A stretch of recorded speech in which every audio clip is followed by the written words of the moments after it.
नमस्कार। आप मेरे पीछे ये जो वीडियो चलती हुई देख रहे हैं, ये ओखला बराज कालिंदी कुंज घाट की है 19 अक्टूबर 2025 की, जिसमें आपको यमुना जी काफी साफ नजर आएंगी।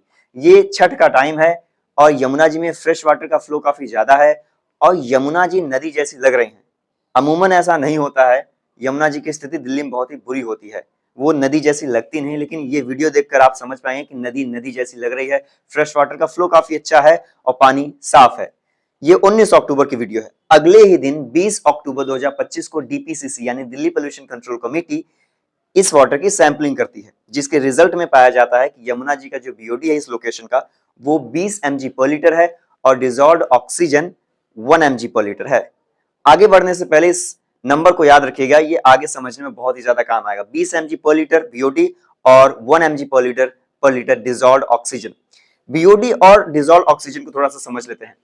किसी भी पानी में बीओडी जितना ही ज्यादा होगा वो उस पानी के लिए उतना ही हानिकारक है। कहते हैं किसी भी पानी में बीओडी जितना ज्यादा है वो पानी उतना ही ज्यादा पोल्यूटेड है, और किसी भी पानी में बीओडी जितना कम है उतना ही वो पानी बेहतर है। किसी भी नदी में एनजीटी के अकॉर्डिंग, नेशनल ग्रीन ट्रिब्यूनल है उसके अकॉर्डिंग, किसी भी नदी में नहाने के लिए 3 mg पर लीटर या फिर उससे कम बीओडी होना चाहिए। ऑक्सीजन की अगर बात करें तो ऑक्सीजन बीओडी के बिल्कुल ऑपोजिट है। जैसे कि बीओडी जितना ज्यादा होगा वो नदी के लिए उतना खतरनाक, जितना कम होगा नदी के लिए या पानी के लिए उतना ही ज्यादा बेहतर है, राइट। ऑक्सीजन बिल्कुल उल्टा है। ऑक्सीजन किसी भी नदी में या किसी भी पानी में जितना ज्यादा होगा उतना ही उस नदी के लिए बेहतर है, उतना ही उस पानी को प्योर यानी कि साफ माना जाता है। किसी भी पानी में ऑक्सीजन जितना ज्यादा कम होगा उतना ही वो ज्यादा पानी पोल्यूटेड है। उदाहरण के तौर पर किसी भी पानी में अगर ऑक्सीजन 0 है यानी कि वो पानी वाटर पोल्यूशन के एक्सट्रीम सिचुएशन पर पहुंच चुका है। एनजीटी के अकॉर्डिंग किसी भी पानी में या नदी में कम से कम 5 mg पर लीटर ऑक्सीजन होना चाहिए या फिर उससे ज्यादा। अब आगे बढ़ते हैं। ये जो दूसरी वीडियो आप देख रहे हैं मेरे पीछे, ये वीडियो दिसंबर 2025 की है। आप देखेंगे यहां पर यमुना जी में फ्रेश वाटर का फ्लो काफी कम है, प्लस आपको झाग नजर आएगा। अगले ही दिन अब 3 दिसंबर 2025 को डीपीसीसी दोबारा से सैंपलिंग करती है, जैसा कि वो हर महीने करती है। 3 दिसंबर की सैंपलिंग में पाया जाता है, रिजल्ट आता है कि यहाँ का बीओडी अब घटकर 20 mg पर लीटर से घटकर ये 17 mg पर लीटर हो गया है। इसमें ऑक्सीजन बढ़ गया है 2.7 mg पर लीटर, जहां अक्टूबर में ये 1 mg पर लीटर था ऑक्सीजन, अभी 2.7 mg पर लीटर हो चुका है।